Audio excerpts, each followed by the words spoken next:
Today, January 18th, is the first anniversary of the defeat of SOPA, the Internet Censorship Bill.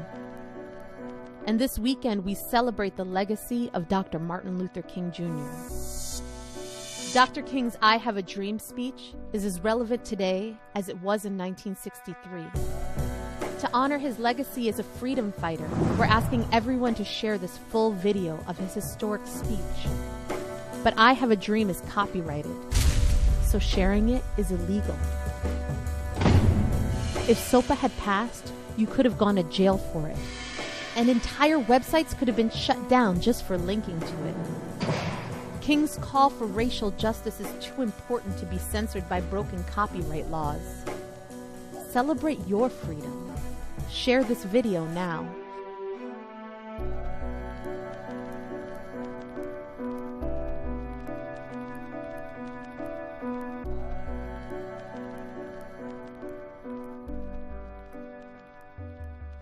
At this time, I have the honor to present to you the moral leader of our nation.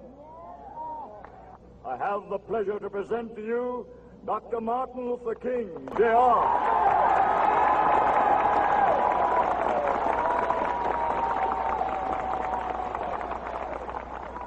I am happy to join with you today in what will go down in history as the greatest demonstration for freedom in the history of our nation.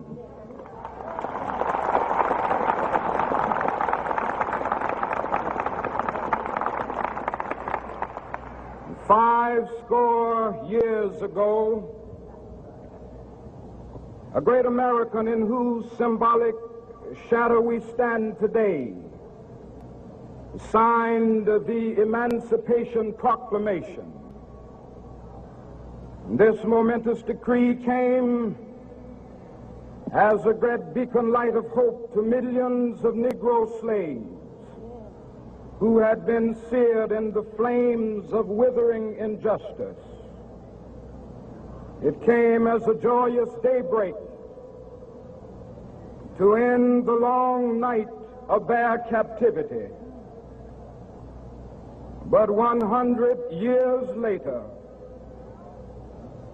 the Negro still is not free. 100 years later, the life of the Negro is still sadly crippled by the manacles of segregation and the chains of discrimination. 100 years later, the Negro lives on a lonely island of poverty in the midst of a vast ocean of material prosperity. 100 years later,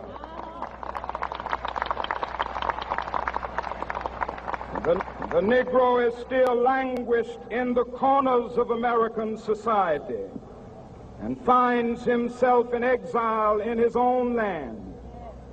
And so we've come here today to dramatize a shameful condition. In a sense, we've come to our nation's capital to cash a check. When the architects of our republic wrote the magnificent words of the Constitution and the Declaration of Independence, they were signing a promissory note to which every American was to fall heir. This note was a promise that all men, yes, black men as well as white men, would be guaranteed the unalienable rights of life, liberty, and the pursuit of happiness.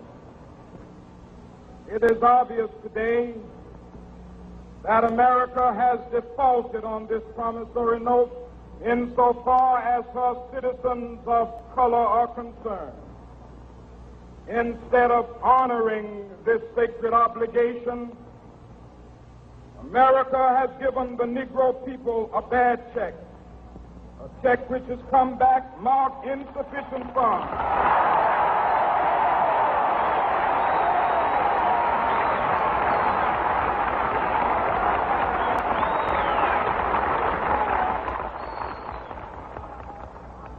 refuse to believe that the Bank of Justice is bankrupt. We refuse to believe that there are insufficient funds in the great vaults of opportunity of this nation. So we've come to cash this check, a check that will give us upon demand the riches of freedom and the security of justice.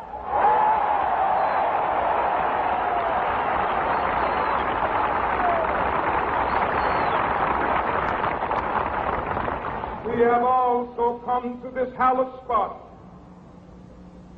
to remind America of the fierce urgency of now.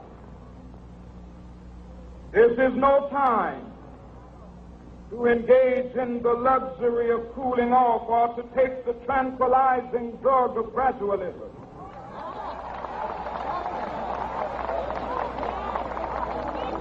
Now is the time to make real the promises of democracy. Now is the time to rise from the dark and desolate valley of segregation to the sunlit path of racial justice.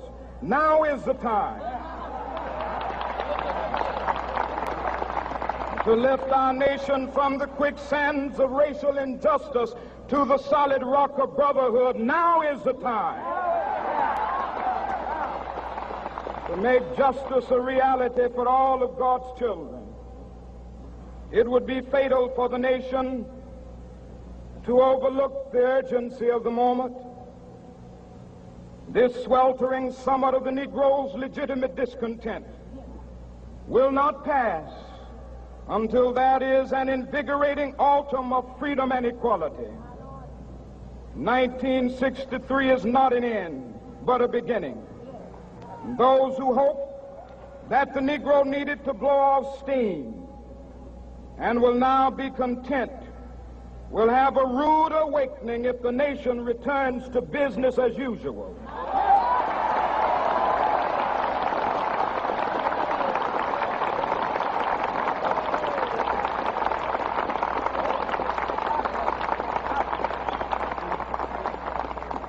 There will be neither rest nor tranquility in America until the Negro is granted his citizenship rights. The whirlwinds of revolt will continue to shake the foundations of our nation until the bright day of justice emerges. But that is something that I must say to my people who stand on the warm threshold which leads into the palace of justice. In the process of gaining our rightful place, we must not be guilty of wrongful deeds. Let us not seek to satisfy our thirst for freedom by drinking from the cup of bitterness and hatred.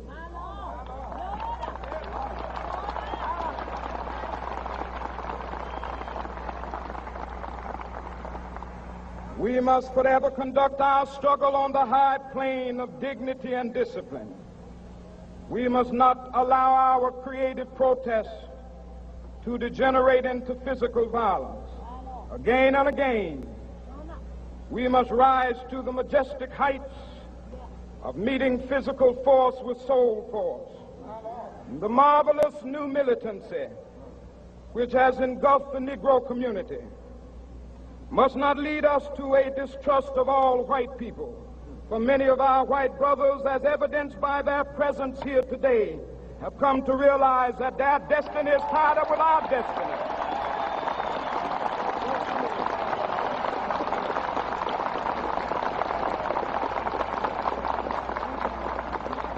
And they have come to realize that their freedom is inextricably bound to our freedom. We cannot walk alone. And as we walk, we must make the pledge that we shall always march ahead. We cannot turn back. There are those who are asking the devotees of civil rights, when will you be satisfied? We can never be satisfied as long as the Negro is the victim of the unspeakable horrors of police brutality. We can never be satisfied as long as our body is heavy with the fatigue of travel cannot gain lodging in the motels of the highways and the hotels of the cities.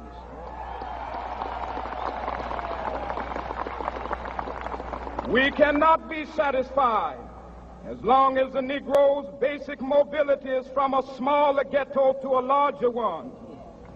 We can never be satisfied as long as our children are stripped of their selfhood and robbed of their dignity by signs stating for whites only.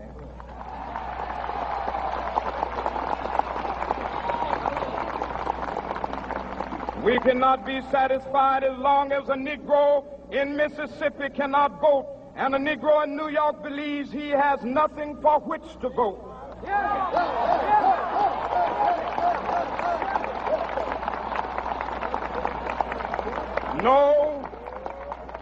No, we are not satisfied, and we will not be satisfied until justice rolls down like waters and righteousness like a mighty stream.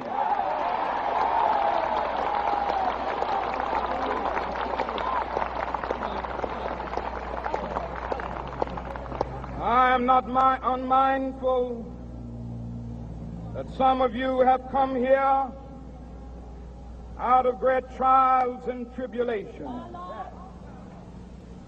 Some of you have come fresh from narrow jail cells.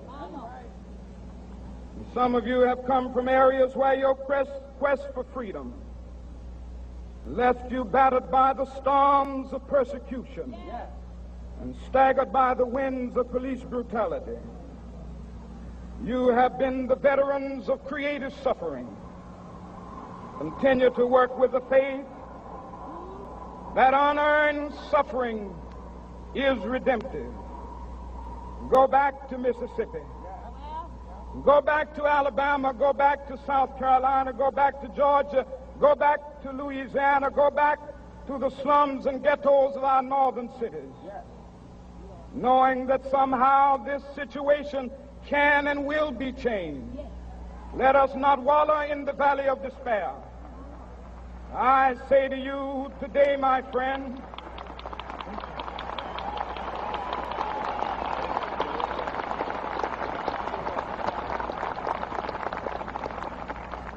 so even though we face the difficulties of today and tomorrow, I still have a dream.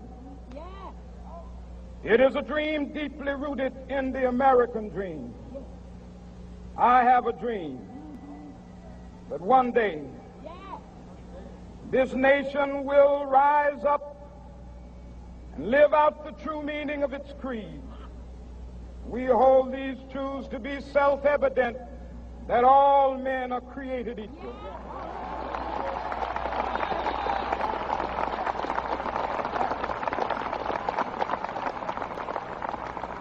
I have a dream that one day on the red hills of Georgia, the sons of former slaves and the sons of former slave owners will be able to sit down together at the table of brotherhood. I have a dream that one day, even the state of Mississippi, a state sweltering with the heat of injustice, sweltering with the heat of oppression, will be transformed into an oasis of freedom and justice. I have a dream that my 4 little children will one day live in a nation where they will not be judged by the color of their skin, but by the content of their character. I have a dream today.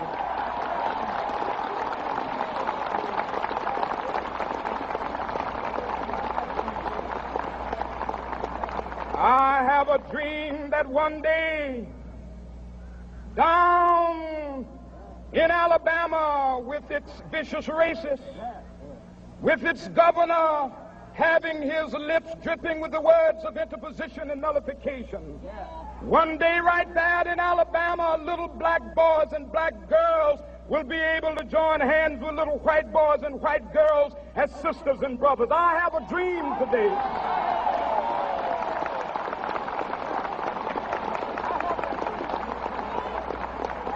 I have a dream that one day every valley shall be exalted.